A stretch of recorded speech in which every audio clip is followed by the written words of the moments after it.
श्री सीताराम चंद्राभ्याम नमः। श्रीमद् वाल्मीकि रामायण अरण्यकांड 74वां सर्ग। श्री राम और लक्ष्मण का पंपा सरोवर के तट पर मतंग वन में शबरी के आश्रम पर आ जाना, उसका सत्कार ग्रहण करना और उनके साथ मतंग वन को देखना, शबरी का अपने शरीर की आहुति दे दिव्य धाम को प्रस्थान करना। तदंतर राजकुमार श्री राम और लक्ष्मण कबंध के बताए हुए पंपा सरोवर के मार्ग का आश्रय ले पश्चिम दिशा की ओर चल दिए। दोनों भाई श्री राम और लक्ष्मण पर्वतों पर फैले हुए बहुत से वृक्षों को, जो फूल फल और मधु से संपन्न थे, देखते हुए सुग्रीव से मिलने के लिए आगे बढ़े। रात में एक पर्वत शिखर पर निवास करके रघुकुल का आनंद बढ़ाने वाले वे दोनों रघुवंशी बंधु पंपा सरोवर के पश्चिम तट पर जा पहुँचे। पंपा नामक पुष्करनियों के पश्चिम तट पर पहुंचकर उन दोनों भाइयों ने वहां शबरी का रमणीय आश्रम देखा। उसकी शोभा निहारते हुए वे दोनों भाई बहुसंख्यक वृक्षों से घिरे हुए उस सुरम्य आश्रम पर जाकर शबरी से मिले। शबरी सिद्ध तपस्विनी थी। उन दोनों भाइयों को आश्रम पर आया देख वह हाथ जोड़कर खड़ी हो गई तथा उसने बुद्धिमान श्री राम और लक्ष्मण के चरणों में प्रणाम किया। फिर पाद अर्ध और आचमनीय आदि सब सामग्री समर्पित की और विधिवत उनका सत्कार किया। तत्पश्चात श्री रामचंद्र जी उस धर्मपरायणा तपस्विनी से बोले, तपोधने, क्या तुम्हारे सारे विघ्नों पर विजय पाली? क्या तुमने सारे विघ्नों पर विजय पाली? क्या तुम्हारी तपस्या बढ़ रही है? क्या तुमने क्रोध और आहार को काबू में कर लिया है? तुमने जिन नियमों को स्वीकार किया है वे निभ तो जाते हैं ना? तुम्हारे मन में सुख और शांति है ना? चारुभाषिनी, तुमने जो गुरुजनों की सेवा की है वह पूर्ण रूप से सफल हो गई है ना?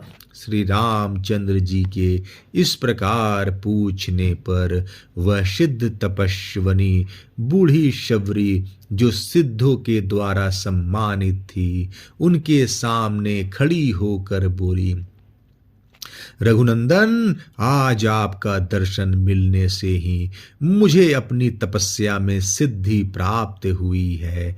आज मेरा जन्म सफल हुआ और गुरुजनों की उत्तम पूजा भी सार्थक हो गई।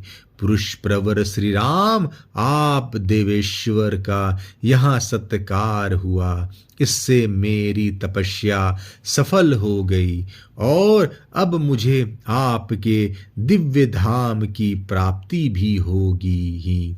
सौम्य मानद, आपकी सौम दृष्टि पड़ने से मैं परम पवित्र हो गई। शत्रु दमन, आपके प्रसाद से ही अब मैं अक्षय लोकों में जाऊंगी। जब आप चित्रकूट पर्वत पर पधारे थे उसी समय मेरे गुरुजन, जिनकी मैं सदा सेवा किया करती थी, अतुल कांतिमान विमान पर बैठकर यहाँ से दिव्य लोक को चले गए। उन धर्मज्ञ महाभाग महर्षियों ने जाते समय मुझसे कहा था कि तेरे इस परम पवित्र आश्रम पर श्री रामचंद्र जी पधारेंगे और लक्ष्मण के साथ तेरे अतिथि होंगे। तुम उनका यथावत सत्कार करना। उनका दर्शन करके तू श्रेष्ठ एवं अक्षय लोकों में जाएगी। पुरुष परवर उन महाभाग महात्माओं ने मुझसे उस समय ऐसी बात कही थी। अतः पुरुष सी मैंने आपके लिए पंपा तट पर उत्पन्न होने वाले नाना प्रकार के जंगली फल मूलों का संचय किया है।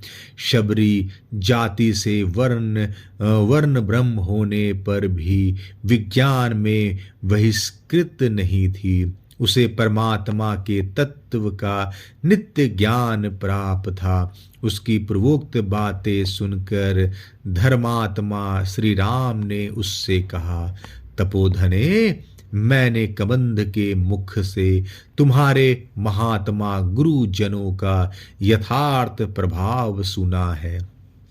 यदि तुम स्वीकार करो तो मैं उनके उस प्रभाव को प्रत्यक्ष देखना चाहता हूँ। श्री राम के मुख से निकले हुए इस वचन को सुनकर शबरी ने उन दोनों भाइयों को उस महान वन का दर्शन कराते हुए कहा, रघुनंदन, मेघों की घटा के समान श्याम और नाना प्रकार के पशु पक्षियों से भरे हुए इस वन की ओर दृष्टिपात कीजिए। यह मतंग वन के नाम से विख्यात है। महातेजस्वी श्री राम यहीं वे मेरे भावितात्मा शुद्ध अंतःकरण वाले एवं परमात्म चिंतन परायण गुरुजन निवास करते थे। इसी स्थान पर उन्होंने गायत्री मंत्र के जप से विशुद्ध हुए अपने देह रूपी पंचजर को मंत्रोच्चारण पूर्वक अग्नि में होम दिया था। यह प्रत्यक स्थली नाम वाली वेदी है, जहाँ मेरे द्वारा भली भांति पूजित हुए वे महर्षि वृद्धावस्था के कारण श्रम से कांपते हुए हाथों द्वारा देवताओं को फूलों की बलि चढ़ाया करते थे। रघुवंश शिरोमणे, देखिए, उनकी तपस्या का प्रभाव से आज भी यह वेदी अपने तेज के द्वारा संपूर्ण दिशाओं को प्रकाशित कर रही है। इस समय भी इसकी प्रभा अतुलनीय है। उपवास करने से दुर्बल होने के कारण जब वे चलने फिरने में असमर्थ हो गए, तब उनके चिंतन मात्र से वहाँ 7 समुद्रों का जल प्रकट हो गया। वह सप्त सागर तीर्थ आज भी मौजूद है। उसमें 7 समुद्रों के जल मिले हुए हैं। उसे चल कर देखिए। रघुनंदन, उसमें स्नान करके उन्होंने वृक्षों पर जो वल्कल वस्त्र फैला दिए थे, वे इस प्रदेश में अब तक सूखे नहीं है। देवताओं की पूजा करते हुए मेरे गुरुजनों ने कमलों के साथ अन्य फूलों की जो मालाएं बनाई थी, वे आज भी मुरझाई नहीं है। भगवान, आपने सारा वन देख लिया और यहाँ के संबंध में जो बातें सुनने योग्य थी वह भी सुन ली। अब मैं आपकी आज्ञा लेकर इस देह का परित्याग करना चाहती हूँ। जिनका यह आश्रम है और जिनके चरणों की मैं दासी रही हूँ, उन्हीं पवित्रात्मा महर्षियों के समीप अब मैं जाना चाहती हूँ।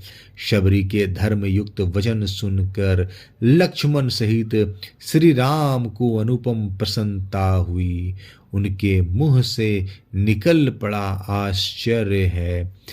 तदंतर श्री राम ने कठोर व्रत का पालन करने वाली शबरी से कहा, भद्रे, तुमने मेरा बड़ा सत्कार किया है। अब तुम अपनी इच्छा के अनुसार आनंद पूर्वक अभिष्ट लोक की यात्रा करो।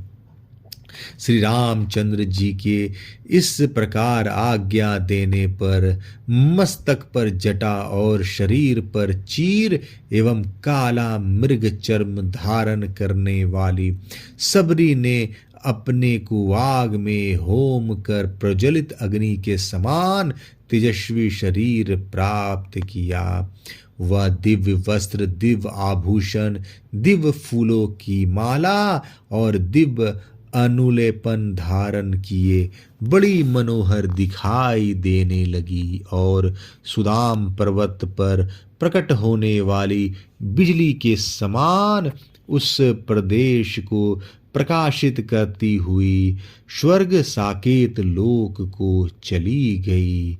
उसने अपने चित्त को एकाग्र करके उस पुण्य धाम की यात्रा की जहाँ उसके वे गुरुजन पुण्यात्मा महर्षि विहार करते थे।